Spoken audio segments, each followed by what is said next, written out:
نبی علیہ السلام فرمائی چه رب کریم فرمائی اے زمون سمر مہربان رب دے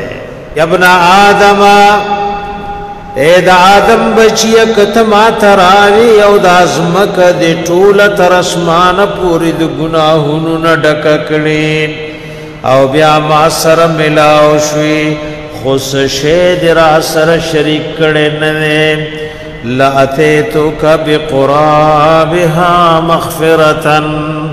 نتید گناہونو نک ڈکولشنو ضرب د بخننم ڈکولشم یا ابن آدم اے دا آدم بچیا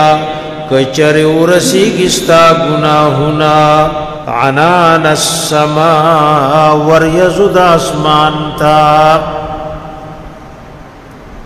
او بیا تمان بخن غواړي غفرت لك ولا ابالي زبدر تبخن کوم او ز پروان لرم درې جملې دي چې بیا مال اورول شي غا ټولو کې مخ کې ناز دي یا ابن آدم اے دا آدم بچی کتما تراوی او دا ازمک دے طول تر اسمان پوری دا گناہونو ندک کڑین او بیا ما سر ملاو شوی خوص شید را سر شریک کڑین نے لَأَتَيْتُكَ بِقُرَابِهَا مَغْفِرَةً نتید گناہونو نک ڈکولشنو ضرب دا بخننم ڈکولشم رواه الترمذی او سمره قیمتي د رب خبرې دی او د بندگانو سره دی دا خو دې رول نو وکنا اوبای تعالی یاد نشو دې په دوه شو اخر کې غیوي سر ور په د ځان مو وکړ بیا ګورې دې درو خبرو ته ا دې زړه کې ولي کوي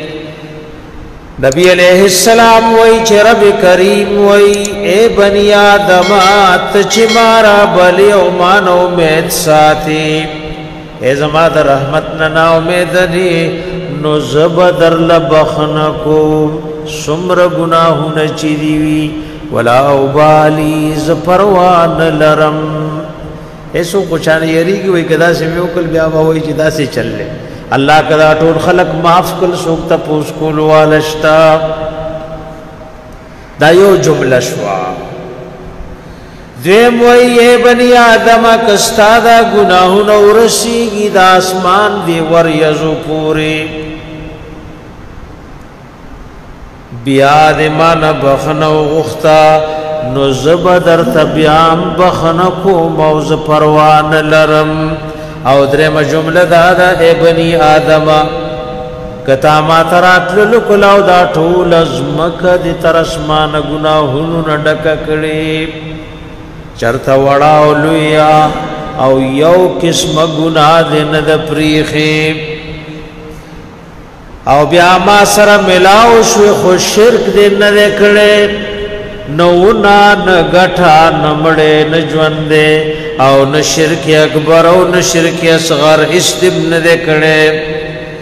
نو کت بندے د گناہوں نہ ڈکولش نو ضرب د مغفرت نہ ڈکولشم